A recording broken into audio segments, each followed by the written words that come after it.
తప్పించుకున్నావు, కానీ ఈ రుద్రమరాయుడు చేతి నుండి తప్పించుకోలేవు. శబాష్ ఇన్స్పెక్టర్ శబాష్.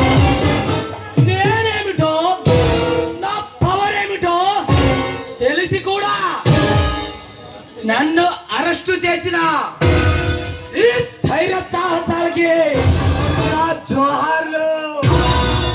ఇంతకీ ఇక్కడికి వచ్చిన పని ఏమిటి? నన్ను సకల లాంఛనాలతో సత్కరించిన నిన్ను